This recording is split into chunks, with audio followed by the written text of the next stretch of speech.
안녕하세요. 오늘도 사연살롱을 찾아주셔서 감사합니다. 돌아온 지 일주일 만에 이혼 위기를 맞은 여성입니다. 인생은 한 방이라는 말 들어보신 적 있으시죠? 이건 저희 시어머니 인생 모토예요. 그렇게 인생 한 방을 외치던 시어머니는 현재 한 방 제대로 맞고 교도소에 계십니다. 허황된 꿈을 가진 사람의 처참한 말로라고 할까요? 아무튼 이런 시어머니 때문에 저희 부부는 결혼 생활 시작부터 위기를 맞았어요. 어이없고 황당했던 그 순간들을 낱낱이 전해드릴게요. 남편과 저는 해외여행 중에 만났어요. 당시 저는 5년간 다니던 회사를 그만두고 이직을 단행했는데 출근 날까지 2주 정도 시간적 여유가 있어서 가까운 동남아로 여행을 간 참이었어요.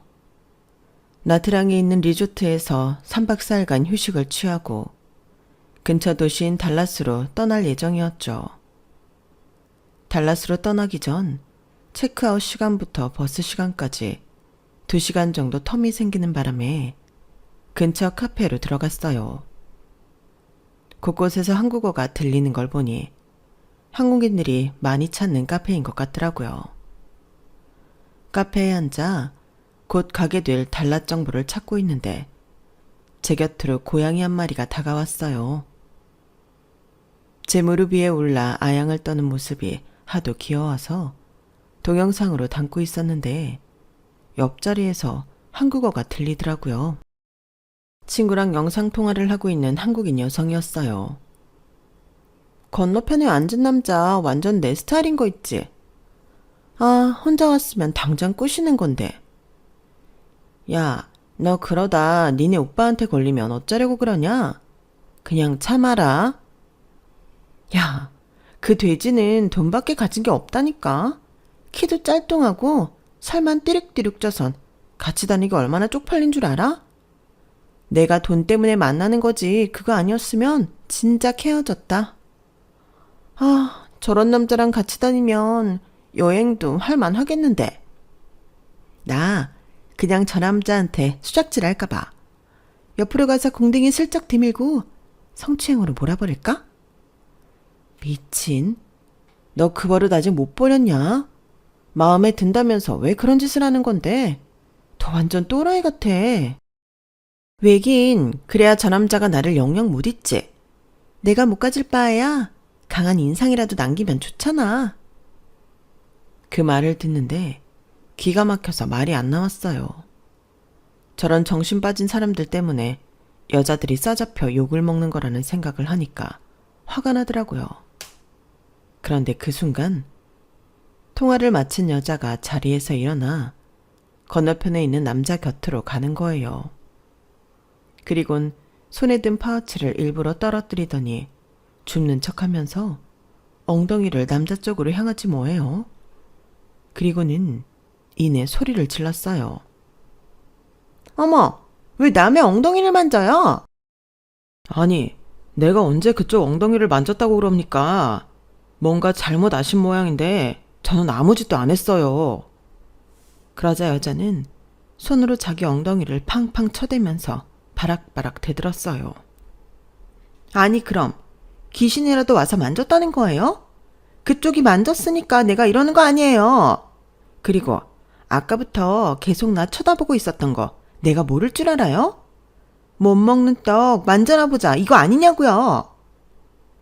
두 사람이 실랑이를 벌이는 통에 사람들 시선은 두 남녀한테 향했어요. 그리곤 그 자리에 있던 한국인들은 남자를 파렴치한 보듯 인상을 쓰며 쳐다보았죠. 황당한 표정의 남자는 억울하다고 항변을 했지만 일은 더욱 커져버리고 말았어요. 화장실에 갔던 여자의 남자친구가 다가와 남자의 멱살을 잡아쥐고 욕을 퍼붓기 시작했거든요. 당장이라도 주먹이 오갈 것 같은 상황이었어요. 평소 남의 일에 잘 끼어들어서 오지랖이 넓다는 소리를 듣던 저는 이런 순간을 순순히 넘어갈 수 없었어요. 그래서 휴대폰을 들고 그들 곁으로 갔죠. 저기요, 뭔가 오해가 있는 모양인데 이 남자분 아무 짓도 안 했어요. 내가 앞자리에 앉아 있어서 제대로 봤거든요.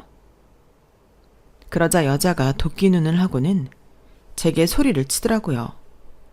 넌 또 뭐야? 왜 끼어들어? 그럼 내가 있지도 않은 일 가지고 지랄한다는 거야, 뭐야? 그 뻔뻔함에 순간 욱하기는 했지만 여기서 나까지 화를 내면 일이 더 커질 것 같아서 조용히 말했어요. 저기요, 여자분은 잠시 저랑 따로 얘기 좀 할까요? 내가 보여줄 게 있어서요. 넌 뭔데 끼어들어서 내 여자친구랑 얘기를 하겠대? 할 말 있으면 나 있는 앞에서 해. 통통한 체격에 양팔에 험악한 문신까지 한 여자의 남자친구는 죽일 듯 저를 노려보며 말했어요. 여자는 의기양양하게 그 옆에 서 있었고요. 순간 그냥 확 까버리고 이것들 개망신 줘봐 하는 생각을 하기도 했지만 불쌍한 인간 하나 살린다 생각하고 여자를 끌고 와 제 손에 들린 휴대폰을 내밀었어요. 내가 고양이를 동영상에 담다가 우연히 그쪽이 친구랑 하는 통화 내용을 녹음하게 됐는데 한번 들어볼래요? 그리고는 동영상을 재생해 보여줬더니 여자가 화들짝 놀라며 동영상을 꺼버리더라고요. 그리고는 자기 남자친구한테 가서는 나가자고 팔을 끌어대더라고요. 당연히 남자친구는 왜 이러냐고 정색을 했죠. 오빠, 나 오빠랑 기분 좋게 여행하고 싶어. 그러니까 이번 일은 그냥 똥 밟았다고 생각하고 끝내자. 응? 오빠. 여자의 아양에 남자친구는 못 이기는 척 피식 웃고는 자리를 뜨려고 했어요. 그런데 이건 좀 말이 안 되는 상황인 거잖아요. 가해자가 자기 멋대로 일을 저질러 놓고는 피해자한테 사과도 않고 되려 똥 취급까지 한 거니까요. 피해자인 남자는 어이가 없는지 황당한 표정으로 커플을 바라보고 있었어요. 아무래도 성추행범으로 몰리고 나니 주변 눈치가 보여 어쩌지 못하는 것 같더라고요. 그래서 제가 대신 카페를 나서려는 커플을 불러 세웠어요. 저기요, 이렇게 가면 안 되죠. 그쪽이 잘못한 건데 피해자한테 사과는 해야 할 거 아닙니까? 저 이런 식으로 나온다면 나 동영상 넷상에 올리는 수가 있습니다. 제 말에 당황한 여자는 종종걸음으로 피해 남성한테 와서는 건성으로 미안하다고 말했어요. 그 말투에는 미안함은 손톱만큼도 없고 귀찮으니 이거나 먹고 떨어져라 하는 식이었어요. 당연히 피해 남성은 그런 개떡 같은 사과에 화가 더 난 것 같더라고요. 아니, 지금 이게 사과하는 사람의 자세입니까? 당신 때문에 난 성추행범으로 몰렸다고요. 거기에 대한 시시비비는 제대로 가리고 가란 말입니다. 도대체 뭐가 미안한 건지, 상황이 어떻게 된 건지 확실히 하고 정중하게 사과하세요. 지금껏 당하기만 했던 피해 남성은 입술을 부르르 떨며 말했어요. 그러자 여자의 남자친구가 또다시 달려들더라고요. 조용히 일을 끝내려던 제 계획은 수포로 넘어갔고 하는 수 없이 저는 동영상을 재생해 여자의 남자친구한테 보여줬어요. 거기에는 여자가 남자 옆에 가서 일부러 엉덩이를 들이대는 모습까지 다 찍혀 있어서 빼도 박도 못하고 여자의 범행이 드러나 버렸죠. 결국 남자친구는 피해 남성한테 사과를 했고 여자도 눈물까지 질질 짜며 사과를 했어요. 그 소동을 지켜본 한국 사람들은 그 커플한테 인생 똑바로 살라느니 어디 가서 한국인이란 소리도 하지 말라느니 한 소리씩 해주었어요. 결국 카페에서 쫓겨나듯 나간 커플은 길거리에서 싸움을 벌이더군요. 여자는 눈물을 질질 짜며 손바닥을 싹싹 빌면서 애원을 했고 남자친구는 욕설을 퍼붓고는 혼자 가버렸어요. 그렇게 황당했던 사건이 끝나자 저는 짐을 챙겨 나갈 준비를 했어요. 그런데 저를 따라 아까 그 피해 남성이 쫓아오지 뭐예요. 정말 고맙습니다. 그쪽이 아니었더라면 꼼짝없이 성추행범으로 몰릴 뻔했어요. 이런 일은 처음이라 아깐 경황이 없어서 감사 인사도 제대로 못했네요. 피해 남성은 고맙다며 자기가 밥이라도 사겠다고 했어요. 차시간만 아니라면 저도 그러고 싶었지만 이미 차표를 예매해둔 터라 사양을 할 수밖에 없었죠. 밥 한 끼 때문에 비싼 차비를 날릴 순 없잖아요. 그렇게 헤어진 우리는 우연인지 운명인지 며칠 뒤 달랏 야시장에서 다시 만나게 되었고 그 인연으로 훗날 결혼까지 이어지게 되었지 뭐예요. 그런데 여기엔 비하인드 스토리가 더 있어요. 그날 카페에서 남편은 그 여자가 아닌 저를 힐끔대며 쳐다보고 있었다는 거예요. 처음 본 순간부터 제게 반했다나 뭐라나. 그걸 그 여자는 자기를 쳐다보는 줄 알고 기고만장했던 거죠. 아무튼 한국에 돌아온 저는 새로운 직장에 출근을 했고 달랏에서 함께 여행을 하며 사귀게 된 남편과는 연애 초기 단계를 밟아가고 있었어요. 새 직장에 적응을 하느라 짬을 내기 어려워서 데이트는 대개 주말에만 하게 되었죠. 남편은 아침 일찍부터 저희 집으로 찾아와 집 앞에 차를 세워놓고 약속 시간까지 기다리곤 했어요. 처음엔 이런 사실을 몰랐다가 아침 운동을 다녀오시던 아빠가 제 남편을 집으로 데리고 들어오면서 그 사실을 알게 되었죠. 아니, 주말만 되면 어떤 놈이 우리 집 앞에 차를 세워놓고 상은이 네 방을 힐끔거리지 뭐냐. 내가 오늘은 안 되겠다 싶어서 한마디 할랬더니 대뜸 나보고 상은이 아버지냐고 묻더라고. 그렇다고 했더니 자기가 네 남자친구라고 하길래 데리고 들어왔다. 남자친구를 왜 길바닥에 세워둬? 남의 집 귀한 자식을. 자네 앞으로는 밖에서 기다리지 말고 집으로 들어와. 나 그렇게 꽉 막힌 사람 아니니까. 생각지도 못한 순간에 아빠한테 연애 사실을 들켜버린 우리는 이후로 자유롭게 우리 집을 드나들 수 있었어요. 남편은 꽤 수줍음이 많은 사람이었지만 호탕한 저희 아빠 옆에서는 꽤 말도 잘하고 분위기도 잘 맞춰주었어요. 다른 사람은 몰라도 제 눈에는 남편이 엄청 노력을 하고 있다는 게 여실히 보이더라고요. 그래서 더 예쁘고 고마웠어요. 제가 중학생 때 엄마가 세상을 떠나시는 바람에 오랜 시간 딸 자식 하나만 보고 살아오신 아빠는 제 남편의 착하고 다정한 모습을 보시곤 안심을 하시는 것 같더라고요. 언젠가 친구분들과 술을 드시고 돌아온 적이 있었는데 얼큰하게 취한 얼굴로 그러시더라고요. 재훈이라면 내 딸 남편감으로 합격이다. 남자는 남자가 봐야 아는 법이라잖냐. 재훈이라면 평생 널 아끼고 사랑해 줄 거야. 내 눈에는 다 보여. 엄마 없이 키우느라 아빠가 우리 딸한테 못해준 것도 많았잖아. 그래서 남편감은 정말 제대로 된 놈을 붙여주고 싶었거든. 근데 재훈이를 보니까 더 찾고 자시고 할 것도 없겠더라. 우리 딸이 아주 잘 찾아왔어. 일찌감치 제 남편을 사위감으로 인정해 주신 아빠 덕분에 우리는 수월하게 결혼까지 이어갈 수 있었어요. 그때 만약 시어머니가 어떤 사람인지 알았다면 모르긴 해도 결혼은 힘들었을 테지만요. 아무튼 연애를 시작한 지 2년 만에 우리는 결혼을 하기로 했고 남은 건 시어머니 허락을 받는 것뿐이었어요. 사실 이미 결혼 계획까지 다 세워놓은 상황이었으니 허락이 아닌 통보에 가까운 거긴 했지만요. 다행히도 시어머니는 저를 마음에 들어 하셨고 우리는 계획대로 결혼 준비를 해나갔어요. 처음엔 전세로 아파트 생활을 할까 했었는데 저희 부서 과장님이 그러시더라고요. 서울에선 아파트든 빌라든 상관없이 집을 사는 게 이득이야. 언제 구식값이 오르긴 하니까. 금전적으로 여유가 있다면 아파트를 사는 게 좋지만 요즘 아파트 값이 도통 말이 안 되는 금액이잖아. 영끌이리 뭐니 해서 아파트 장만하면 뭐해? 매달 이자 갚느라 하우스푸어로 살 뿐인데.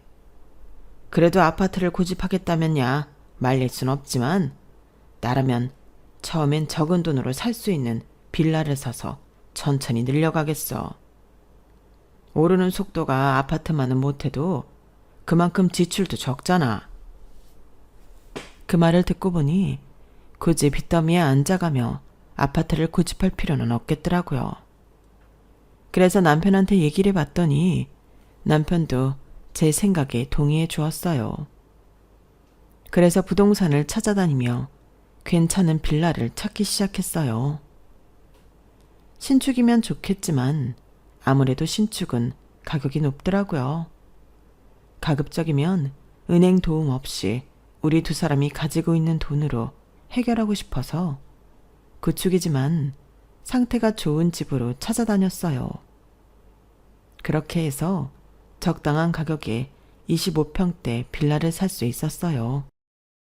이전 집주인이 리모델링을 싹 해놓은 상태라서 딱히 손댈 거 없이 벽지만 바꾸고 업체를 통해 입주 청소만 한 번 했어요. 살림도 따로 살 거 없이 집에서 쓰던 것들 중 쓸만한 것들은 죄다 들고 와서 신혼집을 꾸몄어요. 그렇게 꾸민 집에는 남편이 먼저 들어와 살게 되었어요. 남편이 살던 원룸을 빼서 집 사는데 보탰기 때문에 남편이 지낼 곳이 없었거든요. 그러다 저도 얼마 안 지나 합류하게 되었고 얼떨결에 결혼식 전에 동거부터 하게 되었어요. 집을 구하는데 돈을 다 써버리는 바람에 남은 돈이 별로 없어서 결혼식은 조촐하게 미니 결혼식을 하기로 했어요. 미니 웨딩을 전문으로 하는 업체에 의뢰했더니 하객 수에 따라 웨딩 장소를 결정할 수 있다고 하더라고요. 업체에서 뽑아준 리스트에 따르면 최소 50명에서 150명까지 수용이 가능했어요. 우리 생각으로는 각각 50명씩 해서 총 100석 규모로 하면 되겠다고 생각했는데 그 얘기를 들으신 시어머니께서 엄청 화를 내시는 거예요. 인생에 한 번뿐인 결혼식인데 코딱지만한 데서 결혼을 하겠다고? 난 반대다. 내 손님들만 해도 100명 가까이 되는데 무슨 소리를 하고 있어? 어머님, 저희가 예산이 얼마 안 돼요. 집 사느라 돈을 다 써버려서 신혼여행도 나중에 가기로 한걸요. 그런데 한 번 하고 끝나는 행사에 수천만 원이나 쓰는 건 낭비 아닐까요? 그러자 어머님이 화들짝 놀라시는 거예요. 뭐? 신혼여행을 안 가? 세상에, 얘들이 결혼이 장난인 줄 아나?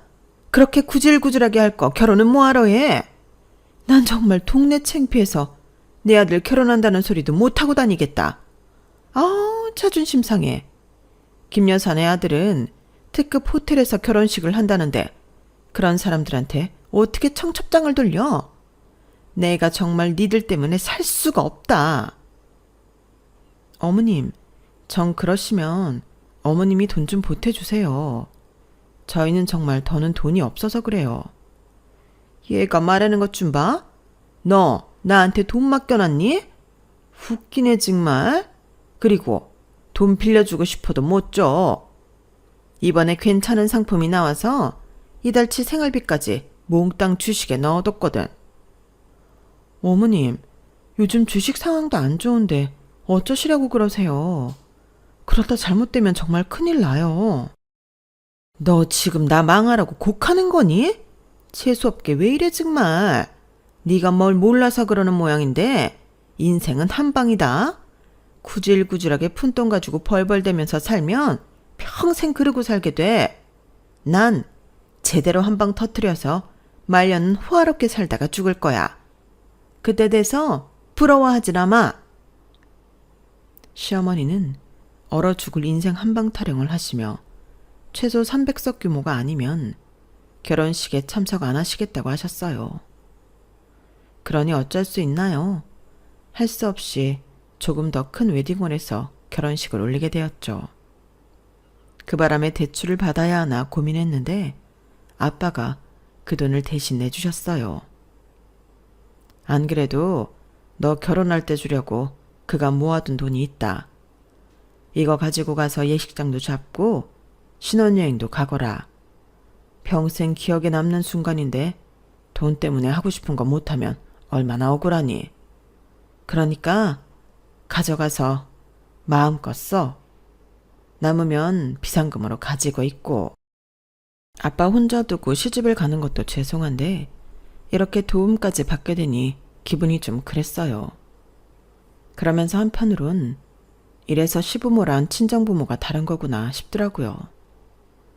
협소한 예식장은 탓하면서 결혼자금 보태주겠다는 말은 한마디도 없는 시어머니와 저희 아빠가 너무 비교가 됐거든요. 그래서 기혼녀들이 시댁에 시자만 들어가도 치를 떠나보다 했어요. 아빠 덕분에 식장도 큰 데로 잡고 신혼여행도 떠날 수 있게 되자 남들 하는 것처럼 제법 그럴듯한 결혼식 모양새가 났어요. 그런데 막상 결혼식 당일이 되니 어머님 앞으로 오신 하객 수가 채 20명도 안 되지 뭐예요. 그래서 식장에 반도 못 채운 채 식을 올려야 했어요. 사람들 앞이라 화는 낼 수 없었지만 속으로는 열통이 터지더라고요. 식장 바꾸면서 추가된 금액이면 신혼여행 경비를 제외하고도 남을 정도였거든요. 그런데 그게 끝이 아니었어요. 패백을 드리고 뒤늦은 점심을 먹고 있는데 어머님이 찾아와 그러시는 거예요. 예, 내 앞으로 온 손님들 축의금은 내가 가져가도 되지? 어디까지나 날 보고 온 내 손님이니까. 그 말에 헛웃음이 났지만 안 된다고 하기도 좀 그랬어요. 그래서 그러시라고 했더니 나중에 보니까 제 남편 앞으로 온 손님 축의금까지 더 챙겨서 가져가셨더라고요. 저희 시댁 형편이 그리 어려운 편은 아닌데도 어머님이 그렇게 돈에 집착하시는 데는 이유가 있어요. 언제 올지 모를 인생의 한 방을 위해 주식에 투자하기 위함이었죠. 남편 말을 들어보니 아버님이 살아계실 때 이런 이유로 어머님과 자주 다투곤 하셨다더라고요. 저희 아버님은 착실히 일해서 돈을 모으는 타입이었고 저희 어머님은 복권이나 투기로 1억 천금을 얻길 바라는 타입이었거든요. 아버님이 교통사고로 돌아가시면서 받았던 사망보험금도 어머님은 주식에 투자를 하셨어요. 그래도 운 좋게 상한가를 몇 번 치면서 총 1억 가까이 버셨다고 하더라고요. 단순히 운이 좋았던 거지만 어머님은 이게 시작이라고 생각하셨던 것 같아요. 그 후로는 현금이 생길 때마다 무조건 주식을 사 모으셨거든요. 그렇게 10년 가까이 시간이 흐르는 동안 어머님은 주식으로 번 돈보다 곱절은 더 잃으셨지만 그래도 헛된 희망을 버리지 않으셨어요. 그리고 결국 선을 넘는 행동을 하게 되셨죠. 신혼여행에서 돌아온 우리 부부는 원래 친정아버지께 인사만 드리고 시댁에서 하룻밤을 보낼 생각을 했었어요. 시댁이 청주라서 당일치기로 돌아오기는 힘들 것 같았거든요.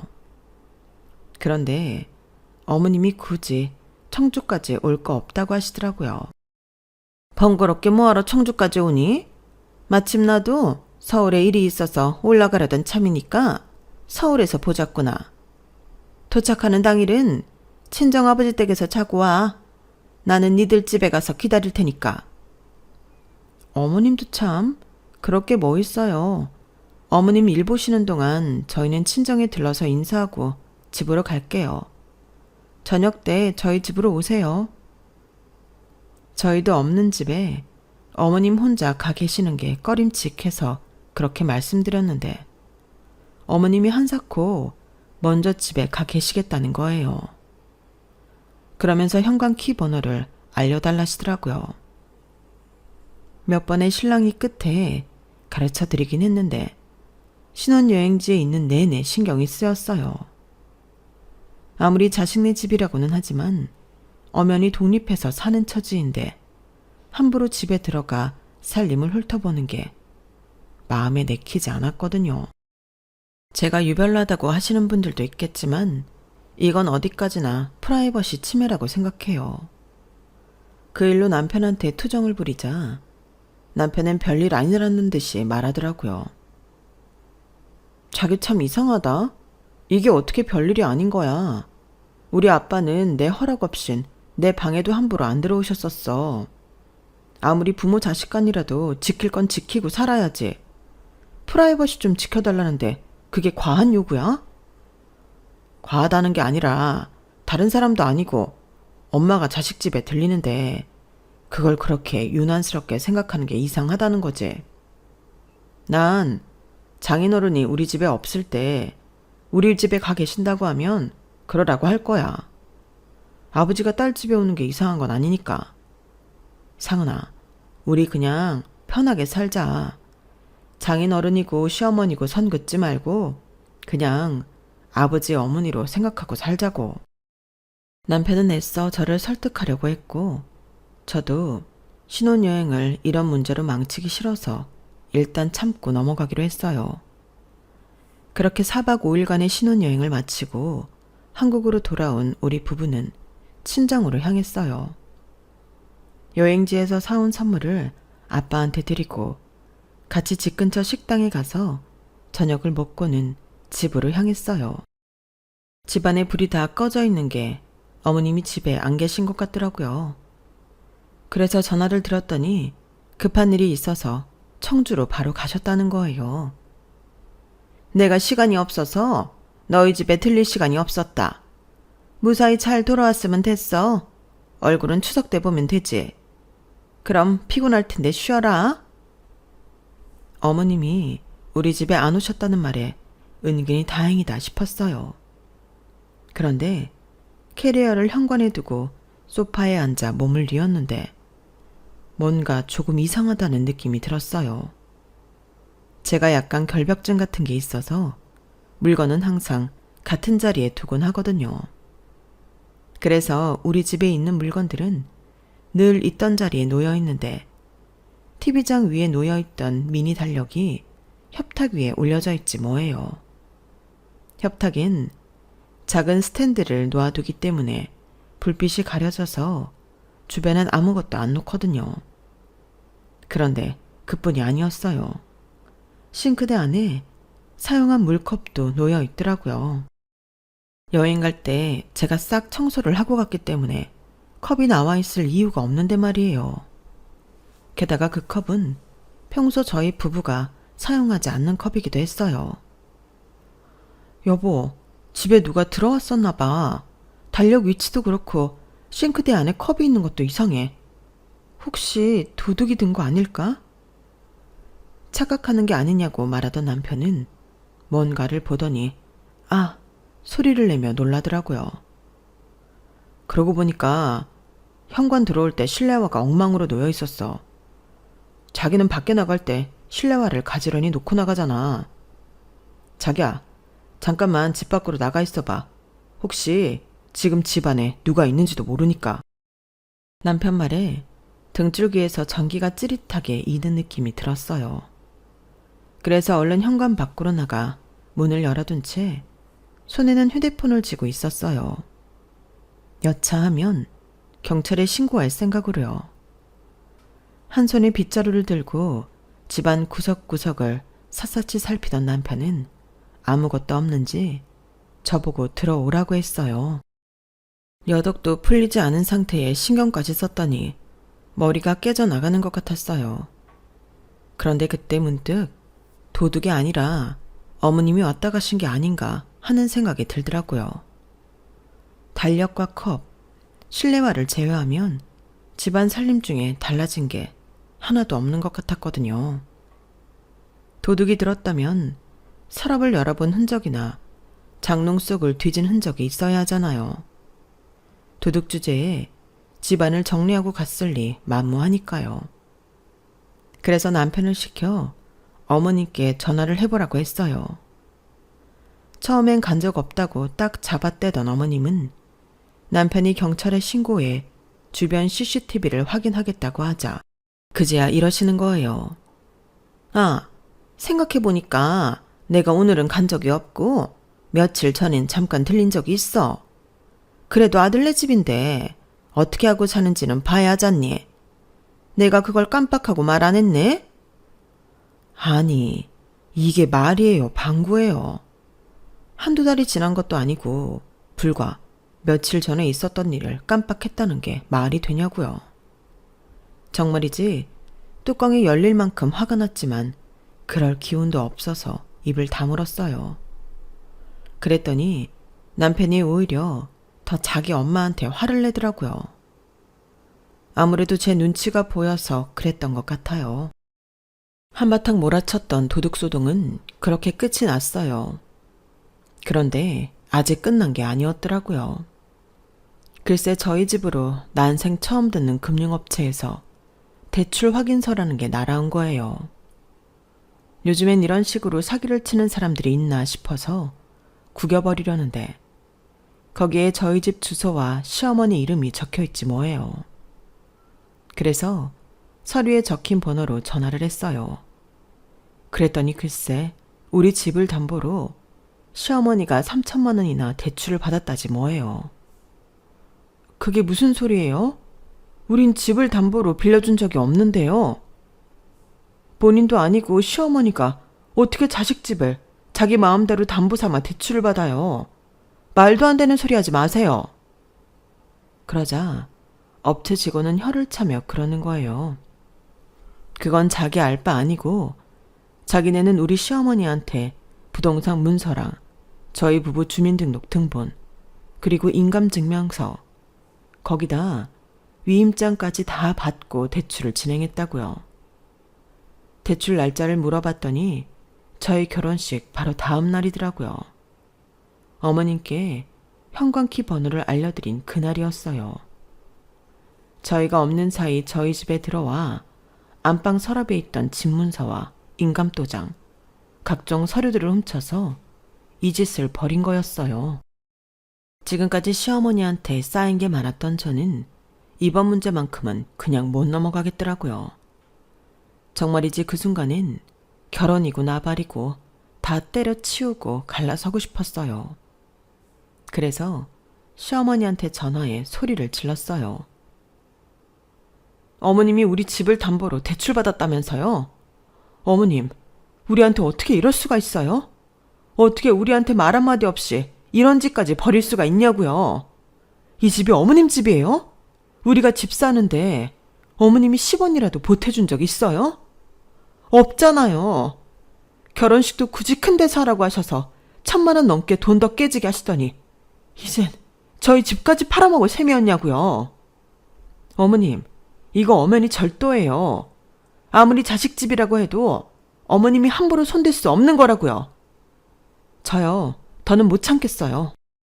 차라리 저 그이랑 이혼할래요. 더는 어머님 며느리 못 해먹겠다고요. 그랬더니 어머님이 뭐라는 줄 아세요? 그래? 그럼 그렇게 해라. 대신 이혼할 때 하더라도 대출금은 반반 부담해야 하는 거 알지? 하루를 살았든 1년을 살았든 어쨌거나 너희는 부부니까. 그럼 이만 끊는다. 아니 뭐 이런 개떡 같은 경우가 다 있어요. 저는 하도 열이 받아서 다시 어머님께 전화를 했어요. 그런데 수십 통을 해도 끝까지 안 받더라고요. 도저히 이대로 넘어갈 수 없었던 저는 저보다 결혼 휴가가 짧아서 이미 출근해 있던 남편한테 전화해 방금 전까지 있었던 모든 일을 고스란히 전했어요. 전화기 너머로 남편의 한숨소리가 들리더라고요. 알았어. 내가 엄마한테 전화해 볼게. 자기야, 너무 걱정하지 마. 내가 어떻게든 이번 일 잘 처리할 테니까 마음 졸이지 말라고. 그리고 미안하지만 난 자기랑은 절대 못 헤어져. 자기가 엄마랑 연을 끊으라면 끊을게. 그치만 자기랑 헤어지는 건 못해. 난 자기 없이 못 산다고. 알겠지? 그러니까 이혼 얘기는 없었던 거다. 그래 줄 거지? 마치 버림받지 않으려고 기를 쓰고 달려드는 아이처럼 남편은 제가 전화를 끊을 때까지도 이혼은 안 된다고 울먹였어요. 그날 남편은 회사에 반차를 내고 본가로 내려갔어요. 그리고는 어머님과 단판을 짓고 돌아왔더라고요. 장시간 운전을 하고 새벽녘이야 집으로 돌아온 남편은 소파에 쓰러지듯 누우며 그러더군요. 대출금은 다 상환했고 대출 문서도 다 파기했다고요. 남편이 어떻게 돈을 받아냈는지는 모르겠지만 그렇게 어머님이 벌인 담보대출 사건은 마무리가 되었어요. 그 일이 있고 저희 부부는 어머님과 연락을 끊고 살았어요. 이혼을 하지 않는 조건으로 제가 내세운 게 그거였거든요. 저희 아빠는 어떻게 그깟 돈 문제로 부모 자식 간을 끊어놓을 수 있냐고 저를 나무라셨지만 저는 그래요. 아무리 부모라고 해도 자식이 감당하기 힘든 짐을 씌우려 든다면 거리를 두고 사는 것도 방법이라고요. 이번 한 번만이라는 허울 좋은 방관을 했다가는 나중에 더 큰 순환을 겪을 수 있으니까요. 연을 끊은 이후에도 어머님은 남편과 저한테 전화를 하셨어요. 집으로 찾아온 적도 있었고요. 그래서 전화번호는 차단을 해버렸고 집에 찾아오시는 문제는 한 번만 더 찾아오면 어머님을 상대로 소송을 벌이겠다고 엄포를 놓았어요. 그러자 어머님도 더는 찾지 않으시더라고요. 그 일이 있고 한 1년간은 조용히 살 수 있었어요. 물론 남편은 속으로 많이 힘들어했을 테지만요. 그런데 얼마 전에 고모님이 제게 전화를 하셨더라고요. 저희 어머님 소식 들었냐면서요. 세상에, 재훈이도 너도 네 시어머니 교도소 들어간 거 모르고 있었니? 아, 말도 마라. 아주 동네에 소문이 다 났어. 다른 사람도 아니고 자기 동생 내외한테 사기쳤다가 소송당해서 그렇게 됐단다.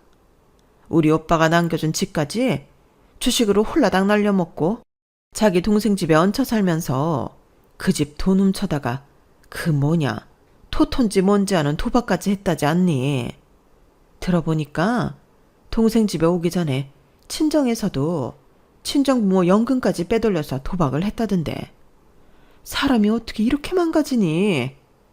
우리 오빠가 이 꼴 안 보고 죽은 게 다행이다 싶다. 혹시 니들도 무슨 일 당한 건 아니지? 고모님 얘기를 듣다 보니 진작에 영 끊고 살길 잘했다는 생각이 들었어요. 그러지 않았다면 저희 부부도 지금쯤 피해자가 되어 있었을 테니까요. 세상에는 가족이라는 이름으로 자신과 가장 가까운 사람들 가슴에 못질을 하는 사람들이 많은 것 같아요. 저희 시어머님처럼요. 이번 기회를 통해 제발 시어머니가 이거 한 가지는 깨달았으면 좋겠어요. 돈을 훔치는 것보다 자신을 믿어준 사람들 마음에 상처를 입히는 게 더 큰 죄라는 걸 말이죠. 지금까지 제 사연을 들어주셔서 감사합니다. 항상 건강하시고 하시는 일 모두 잘 되시길 바랍니다. 여러분, 사연 댓글에 응원과 현명한 조언 부탁드려요. 좋아요와 구독은 저에게 큰 힘이 됩니다. 오늘도 좋은 일 가득하세요.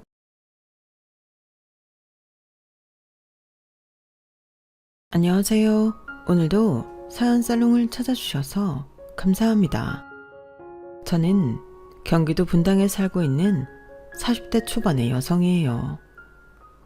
저는 1년 6개월 전쯤 인생에서 가장 큰 반전을 겪었어요.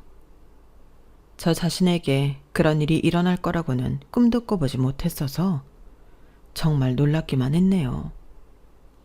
아니 어쩌면 그런 생각을 하며 마음에 담아본 적은 있을 거예요. 제가 10억대의 아파트를 갖게 되고 건물주가 되는걸요. 누구나 상상은 해보잖아요. 단지 실현될 수 없을 거라고 생각할 뿐이죠. 그런데 저에게 그런 꿈 같은 일이 생겼어요. 어떻게 그랬냐 하면 복권 당첨도 아니고 사기를 친 건 더더욱 아니에요. 바로 시어머니가 저한테 물려주신 거예요. 아들을 제치고 며느리한테 물려주는 일이 거의 없으니 무슨 사연인지 궁금하시겠죠? 지금부터 차분하게 이야기해 볼게요. 저는 엄마가 싱글맘이었어요. 그때에는 남편 없이 아이 키우는 게 정말 힘들었을 텐데. 엄마는 저를 낳고 얼마 안 돼 돌아가신 아빠를 기억하며 혼자 힘으로 저를 키워내셨어요. 사실 엄마랑 아빠는 양쪽 집안에서 반대하는 바람에 정식으로 결혼식을 하지 못하고 사셨대요. 아빠가 돌아가시고도 시댁에서는 저희 모녀를 철저히 외면했고, 외가에서는 외할아버지가 집안 창피하다며 엄마를 없는 자식 취급해서 외할아버지 돌아가실 때까지는 외갓집에 가본 적이 없었어요. 그래도 외할머니가 외할아버지 몰래 저희 찾아와주고 이모랑 외삼촌들도 온 적은 있어요. 저한테 용돈도 주고 귀여워해 주셨지만 엄마와 저 둘이 사는 생활은 그렇게 쉽지만은 않았네요. 그 때문인지 저는 결혼이라는 것하고 남편하고 끝까지 잘 살아야 한다는 것에 집착을 하게 됐어요. 그렇게 결혼을 하게 된 남편은 연애할 때와는 너무 다른 사람이었어요. 건축업을 하던 사람이었는데 현장에 간다는 핑계로 툭 하면 집을 나가서 며칠씩 안 들어오게 일쑤였어요. 그렇다고 바람을 피우거나 나쁜 짓을 하는 건 아니었는데 그냥 밖에 나가서 혼자 있는 걸 되게 좋아했어요. 저랑 있으면 답답하다나요. 자기는 인간들이 구색 안 맞추고 사는 게 질색이라며 기본적으로 갖춰야 할 건 갖춰야 한다고 생각한대요. 그래서 결혼도 했다고요. 하지만 늘 누가 옆에 있는 건 너무 귀찮다는 거였어요. 제가 그런 말도 안 되는 이유로는 나가서 못 잔다고 했죠. 현석 씨, 어떤 남편이 혼자 있고 싶다고 일주일 내내 밖에 나가서 있고 그래. 어떤 부부가 그러고 살아. 정말 다른 이유 있는 거 아니야? 그런 거 없다니까. 나는 골프를 쳐도 부부 동반하는 거 싫고 뭐든 혼자 하는 게 좋아. 그래도 이건 말도 안 돼. 나는 납득이 안 가. 그러자 남편은 현장에서 잔다, 출장을 간다, 갖은 핑계를 대며 집에 돌아오지를 않았어요. 저는 늘 남편을 기다리는 게 일이었죠. 아이들이 태어나고서도 마찬가지였어요. 2살 터울로 아들, 딸 이렇게 낳았는데 아이들 예쁜지도 모르겠다면서 한 달이면 20일을 밖에서 지내곤 했어요. 아주 가끔 저하고 골프를 치러 가거나 모임에 갈 때가 있었는데 그건 제가 필요해서였어요. 거래처 사람들이 부부 동반 골프 모임에 참여하라고 한다든지 사업상 필요한 모임이 부부 동반이거나 할 때요. 그 자리에 혹시라도 혼자 온 사람이 있으면 집에 오는 길에 어찌나 헐뜯는지요. 아니 분명히 부부 동반이라고 했는데 혼자 오는 건 뭐야? 그런 것도 제대로 못하면서 무슨 사업을 한다고. 나는 저렇게 구색 맞춰야 하는 거 못하는 인간이 제일 싫어. 당신처럼 구색 맞추려고 결혼한 게 잘했다는 거야? 그건 당연한 거야. 사회에서도 결혼했는지 안 했는지 그걸 본다고. 나이 들어 안 했어 봐. 아무리 요새 결혼을 늦게 하는 사람들이 늘고 비혼이 많다고 해도 정상적인 사람이면 다 이상하게 생각한다고. 싫어도 하는 신용을 하고 살아야지. 그렇게 사는 게 당신은 행복해? 이게 뭐가 어때서? 연지 너도 괜찮으니까 사는 거잖아. 아니었으면 애 낳고 계속 이러고 살았겠어? 물론 이혼한다고 해도 내가 가만 안 있었지. 제가 참고 산 건 아이들한테 저와 똑같은 어린 시절을 안겨주기 싫은 게 첫 번째였어요. 한 달에 열흘 정도 집에 붙어 있는 아빠지만 그래도 아빠가 있는 것과 없는 건 다르니까요. 그리고 두 번째는 바로 시어머니였어요. 시어머니는 정말 여장부이면서도 마음이 따뜻하시고 모든 사람들에게 공평하게 대하는 분이셨어요. 남편 위로 형이 한 명 있는데 공부한다고 아직 결혼을 안 하고 있었네요. 시어머니는 저를 정말 딸처럼 대해주셨던 것 같아요. 늘 입버릇처럼 말씀하셨던 건 이랬어요. 내가 아들 하나만 키워서 딸 가진 재미를 몰랐잖아. 며느리가 들어오니까 집안이 다 환하게 불이 켜진 분위기고 참 화사해진 것 같아. 그게 너무 좋아. 우리 아이들도 어찌나 예뻐하시는지 정말 못 말릴 정도였어요. 큰애가 초등학교 입학하던 날에는 직접 오셔서 선물도 많이 주시고 비싼 호텔 레스토랑에 가서 밥까지 사주셨네요. 어머니, 애들은 이런데 음식 맛있는지 잘 몰라요. 그리고 이런 비싼데 자꾸 오면 버릇 나빠질까봐 걱정돼요. 어머니 마음은 너무 잘 알겠지만 다음부터는 좀 싼 데에서 해주세요. 네 말도 맞지만 할미 마음 전달할 거 애들도 알 거라고 생각한다. 그리고 어릴 때 이런 데 한 번쯤 와보는 것도 나쁘지 않아. 그래야 나중에 커서도 이런 자리가 자연스럽고 어디 가서 귀죽지 않고 행동하지. 시어머니는 이렇게 좋은 분이었지만 시아버지는 좀 달랐어요. 항상 봐도 좀 무뚝뚝하기도 했고 별다른 일은 안 하시고 가끔 획 나가셨다가 며칠 후 돌아오시기도 했고요. 그래서 저는 남편이 시아버지를 닮아서 저러나 생각할 때도 많았네요. 시어머니는 유통사업을 하셨는데 시아버지는 돈 버는 일에 전혀 관심이 없었어요. 집안 경제는 오로지 시어머니가 다 이끌고 하셨다고 해도 과언이 아니었어요. 시아버지가 젊을 때는 음대 성악과를 졸업하셨다는데 원래 돈 버는 일이나 집안 챙기는 거랑은 좀 거리가 머셨다네요. 시어머니가 워낙 음악을 좋아하셔서 시아버지를 쫓아다니다가 결혼했다는 말을 들었어요. 시아버지는 저한테 좀 무뚝뚝한 편이었어요. 아이들한테도 화내거나 하지는 않았지만 따뜻하지는 않으셨어요. 그렇다고 싫은 소리를 하는 건 아니었고요. 오히려 무관심하다고 해야 할까요? 저희 가족보다는 남편 고종사촌 부부한테 더 살갑게 대하셨어요. 우리 미남 조카 왔냐며 아주 반갑게 웃으실 때는 꽤나 섭섭하기도 했죠.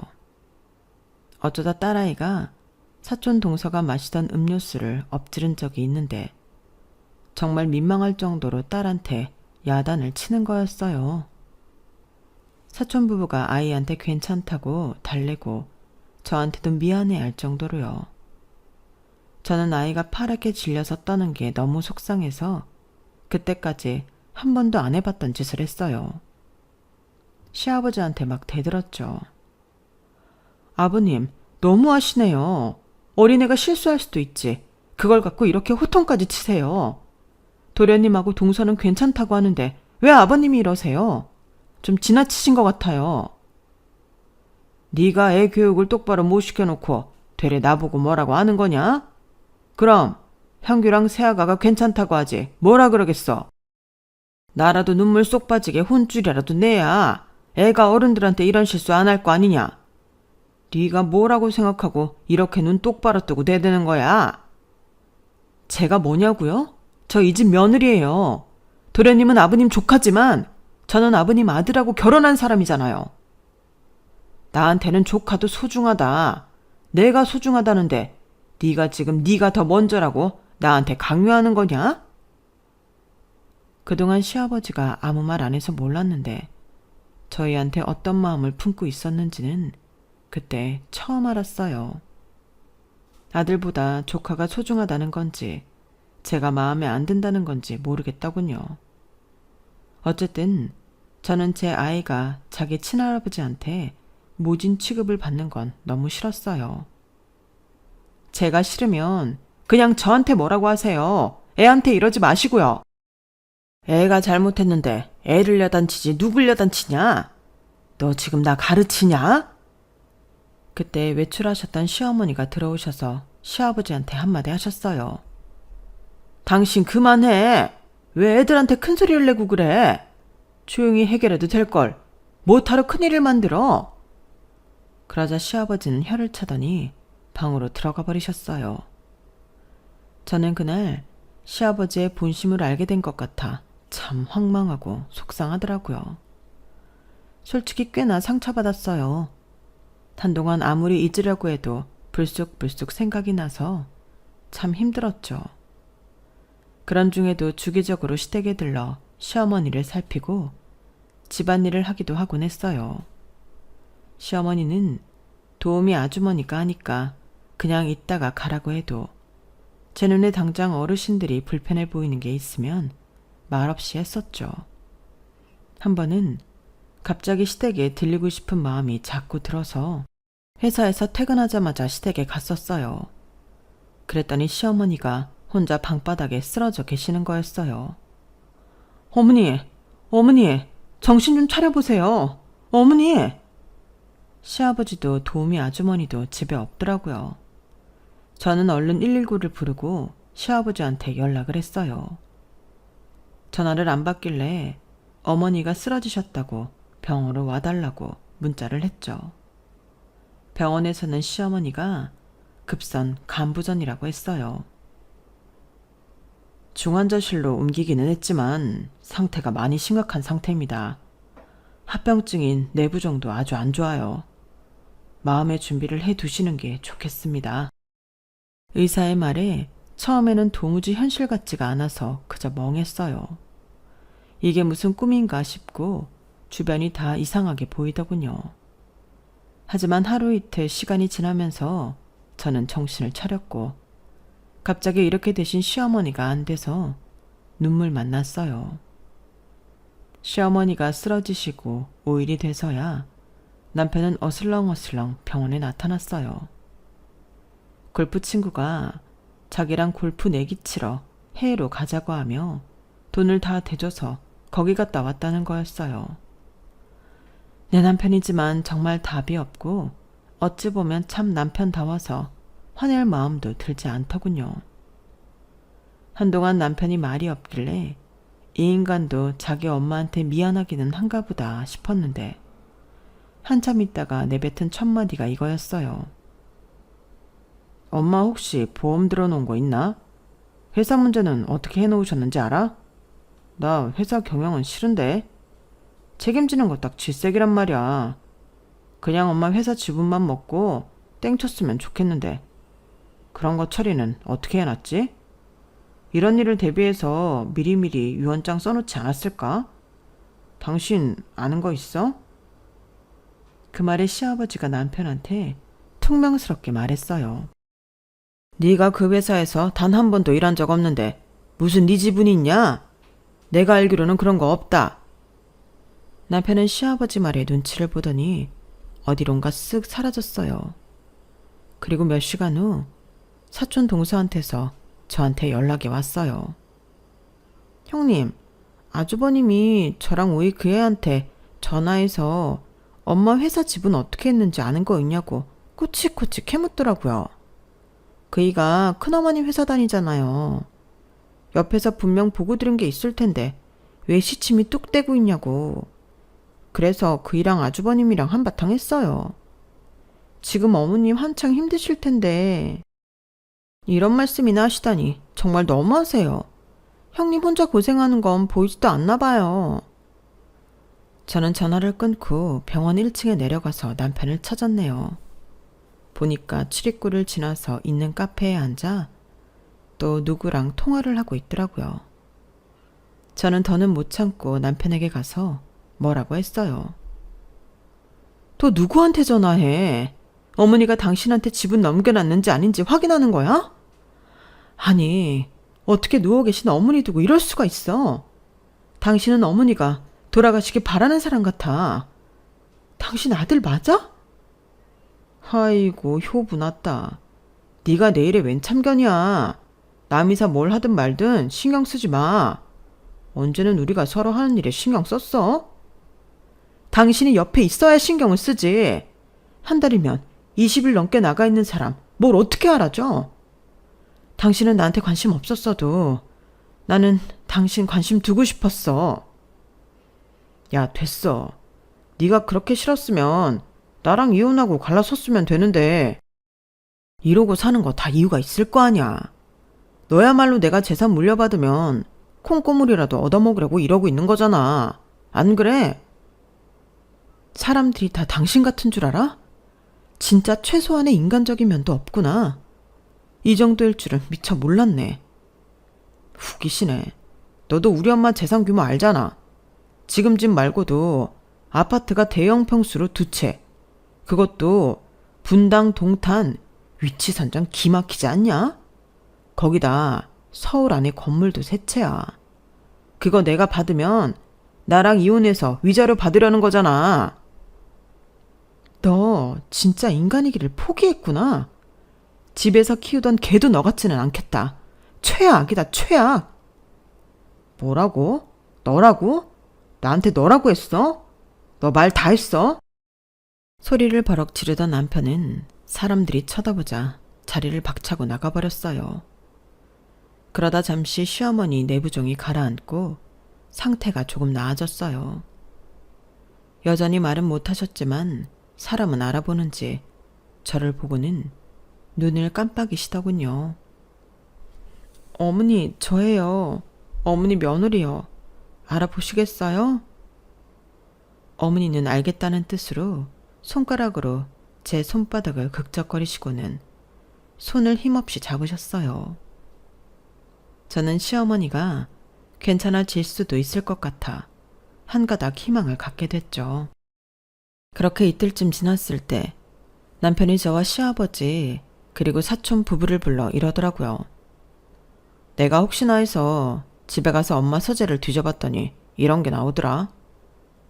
라며 서류를 내놓더라고요. 시아버지가 꺼내서 보니까 어머니 회사 지분은 물론이고 지금 살고 있는 집을 시아버지한테 준다고 한 것 외에는 전부 남편한테 상속한다는 내용이었어요. 어머니 사업하실 때 쓰는 도장까지 찍혀 있었고 변호사 공증도 되어 있더라고요. 시아버지도 저도 그리고 사촌 동생 부부도 아무 말도 못했어요. 이윽고 시아버지가 한 말씀 하셨어요. 키울 때도 그렇게 정성을 들이더니 다 물려주고 갈 모양이네. 남편은 이거 보란 듯이 당당한 표정을 지으며 서류를 갖고 어디론가 갔어요. 시어머니는 눈도 깜빡거리시고 고개도 끄덕이셨어요. 저는 시어머니가 그렇게 예뻐했던 손주들을 보여드리고 싶다는 마음이 들었어요. 그래서 의료진의 허락을 받고 아이들을 데리고 중환자실에 들어갔어요. 민재랑 수아 할머니한테 가봐. 할머니 얼른 나으세요 하고 인사드려. 그러자 초등학생 아들하고 유치원 다니는 딸아이가 작은 손으로 시어머니 손을 잡고는 할머니 빨리 나으시라고 하는데 시어머니 눈가가 촉촉하더라고요. 아이들이 나간 후에 시어머니는 힘없이 제 손을 잡고 저를 보셨어요. 뭐라고 말을 하려고 하시는데 목소리가 나올 기운이 없으셨죠. 어머니 쉬세요. 지금은 말씀하시지 마시고 그저 푹 쉬세요. 그래야 나아요. 다 낫고 나면 그때 저한테 얘기 많이 해주세요. 저는 아이들과 함께 집에 왔어요. 애들은 친정 엄마가 봐주고 계셨어요. 아이들을 집에 데려다 놓고 저도 옷만 갈아입은 다음에 다시 병원에 갈 생각이었어요. 그때 남편한테 전화가 왔어요. 제가 집에 온 거 다 안다며 자기 먼저 만나자고 하더군요.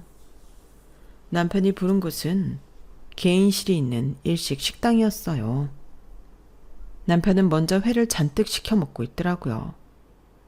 제가 자리에 앉자마자 남편은 저한테 이혼 서류를 내밀었어요. 우리 이제 그만 살고 각자 갈 길 가자. 내가 너한테 그동안 너 싫다는 사인을 줬으면 네가 알아서 떨어져 나갔어야 되는 거 아니야? 그럴 거면 나한테 청혼은 왜 하고 나 좋다는 말은 왜 했었어? 내가 누누이 말하잖아. 남들 하는 건 다 해야지. 뭐 이제 엄마 것도 다 물려받겠다. 내가 어디 나가서 사람들 비 맞출 필요도 없고 살랑거리며 골프 가방 들어주고 비굴하게 여행 비용 받아서 같이 다니고 할 필요도 없으니까. 이제 내 마음대로 하고 살 거야. 너는 어쩌냐? 너도 뭐 하나 받아 먹으려고 이날까지 고생했는데 아무것도 못 받았잖아. 그러게 이 인간이 마음보를 곱게 먹어야 되는 거야. 너 진짜 말 다 했어? 그리고 어머니 아직 안 돌아가셨어. 오늘은 눈 뜨고 나랑 애들도 알아보셨어. 그랬거나 말았거나 내가 재산 받는다는 건 변함없어. 나 네가 질척거리면 가만 안 있는다. 병원도 못 오게 접근 금지시킬 거고 집에서도 강제 퇴거 명령 신청할 거야. 그냥 네가 순순히 나가라. 네 엄마랑도 좀 가. 니네 식구 때문에 내가 집에 들어가기가 싫어. 내가 쉴 데가 없다. 어? 니네 식구? 민재랑 수아가 너한테는 가족이 아니야? 애들은 애들 인생이고 내가 걔들한테 발목 잡힐 수는 없잖아. 남편은 아주 일방적으로 저를 몰아붙였어요. 저더러 이혼 소송하면 소송 비용은 감당되겠냐고 하고 엄마도 아픈데 진흙탕 싸움 할 거냐며 시어머니까지 끌어들이더라고요.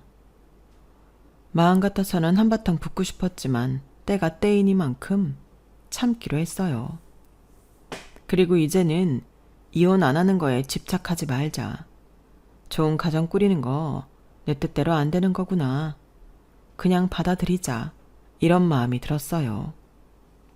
정말이지 해탈이라는 게 이런 건가 싶게 모든 게 다 손에서 놓아지더라고요. 집에 갔더니 제 표정이 안 좋았는지 엄마가 자꾸 무슨 일이 있었냐고 꼬치꼬치 물었어요. 김서방이 뭐라고 했길래 이래? 어? 엄마한테 말해봐.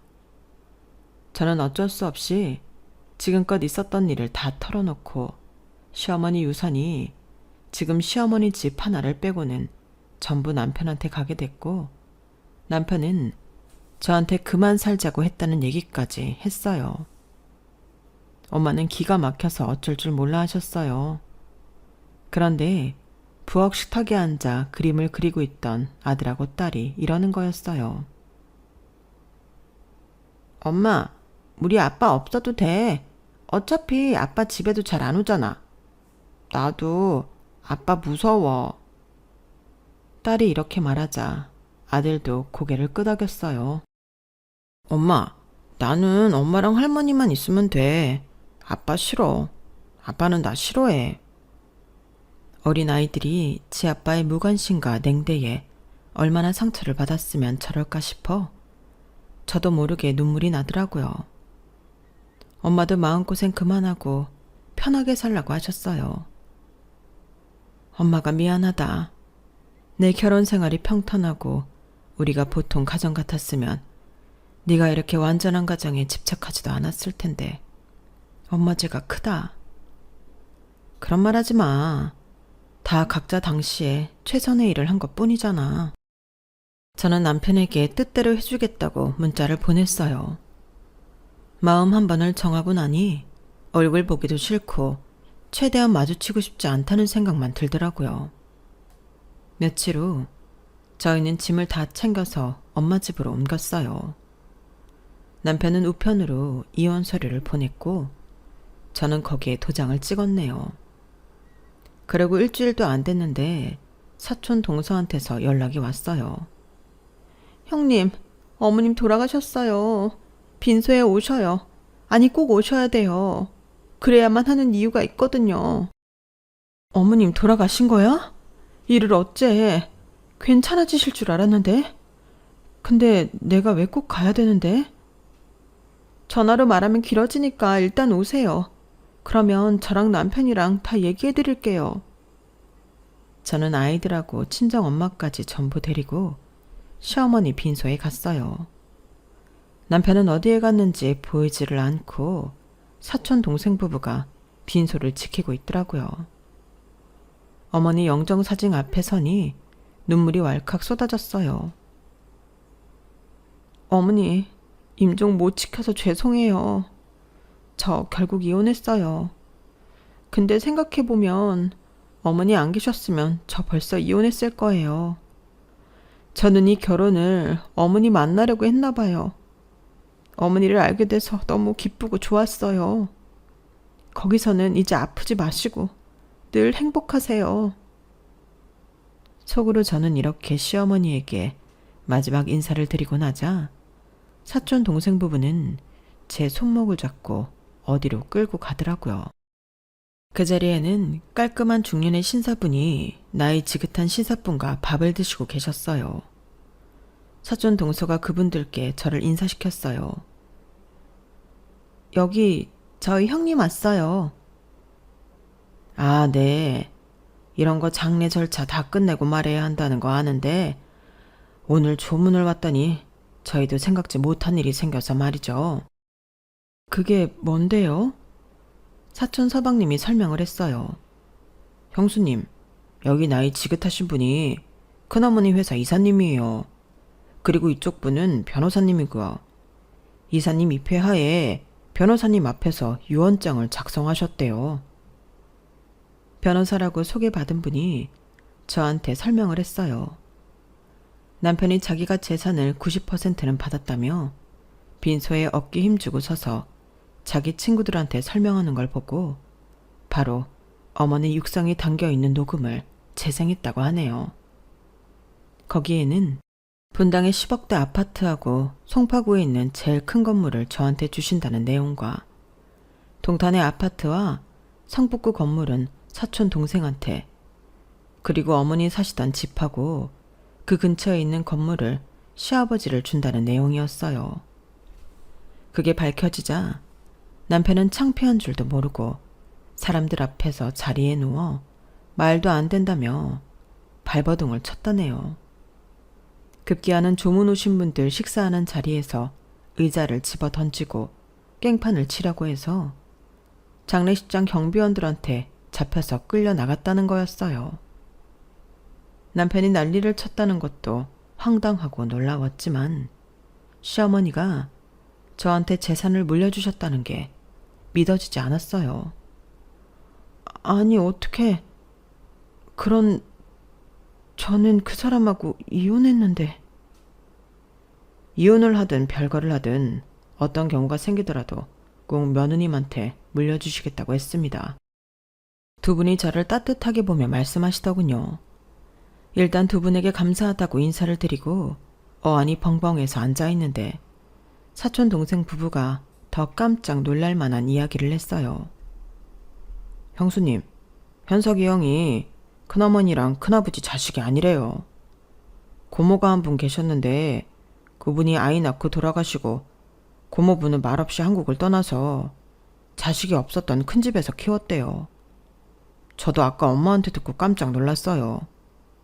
저희 부모님도 그렇고 큰아버지 큰어머니도 그렇게 참 어지간들 하세요. 그런 얘기를 지금까지 꽁꽁 숨기고 한마디도 안 하셨잖아요. 큰어머니가 워낙 형을 예뻐해서 다 갖춰서 키웠는데 고등학교 때 질 안 좋은 친구들 사귀더니 결국 저렇게 됐다네요. 놀라운 소식이 이어지는 가운데 장례식을 마친 저희 가족은 시어머니 유언대로 재산을 정리했어요. 그리고 시아버지와 사촌 동생 부부는 남편을 경찰에 고소해버렸어요. 따끔하게 혼 좀 놔봐야 한다고요. 사문서 위조죄가 꽤 심각해서 형을 살게 될지도 모른다고 했어요. 그리고 저는 시아버지와도 마음을 터놓게 됐어요. 나 때문에 상처 많이 받았지? 현석이를 보면 나도 모르게 화가 치밀어서 말이야. 지를 어떻게 키웠는데 집사람한테 함부로 구는지. 그러다 보니 너하고 민재, 수아까지 삐뚤어진 마음으로 보게 됐다. 아버님 심정 이해해요.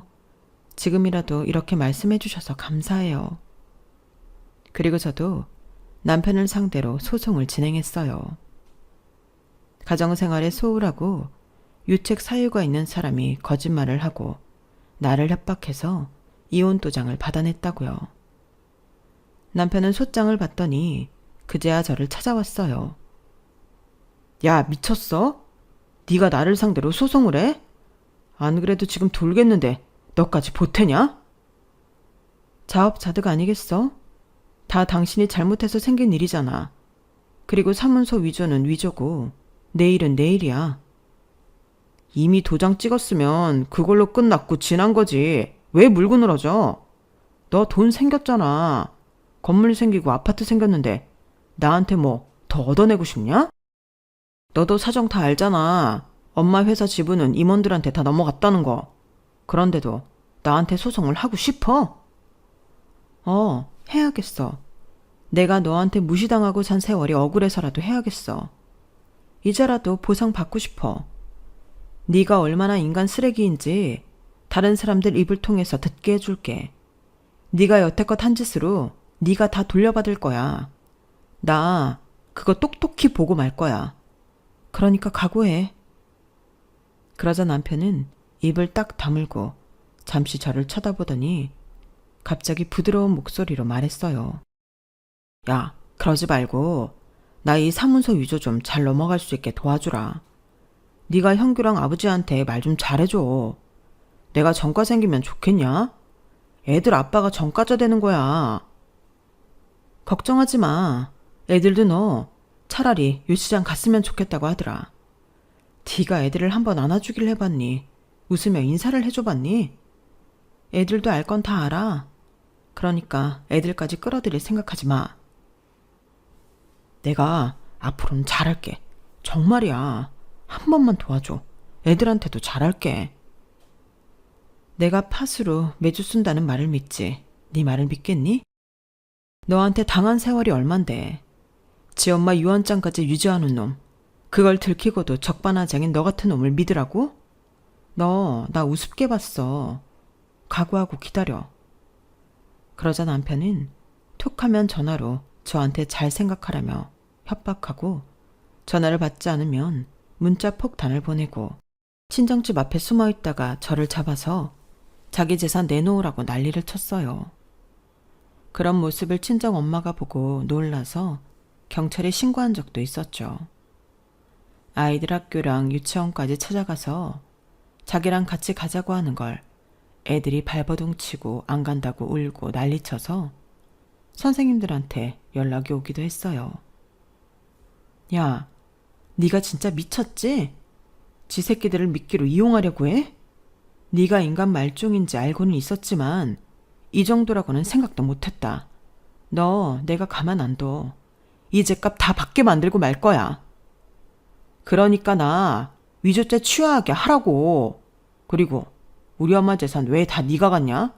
그게 맞는 게 아니잖아. 원래 내 거라고 내 거. 그러니까 나한테 절반이라도 내놔. 안 그러면 너 평생 따라다니면서 괴롭힐 테니까 알아서 해. 한 번은 남편이 저 마트에 장 보는 데까지 따라와서 저를 끌고 가려고 소란을 피웠어요. 그걸 본 사촌 동서가 얼른 112에 신고를 해서 경찰도 오고 마트 경비가 오고 진짜 시끌벅적했었어요. 남편한테 분명 접근하지 말라고 했는데도 남편은 막무가내였어요. 그래서 유치장도 끌려갔죠. 저는 그 후 남편의 접근 금지 명령을 신청했고 소송은 소송대로 진행했어요. 남편은 사문서 위조도 실형을 받았고 저와의 소송에서도 져서 저한테 꽤 많은 위자료를 물어줘야 했어요. 결국은 시어머니가 대학 졸업했을 때 줬다는 적금들은 전부 깨서 벌금도 내고 저한테 돈도 줘야 했죠. 그리고 구치소도 가게 됐어요. 벌금뿐 아니라 8개월의 구치소 생활을 해야 했죠. 그 일들이 마무리된 게 얼마 전이에요.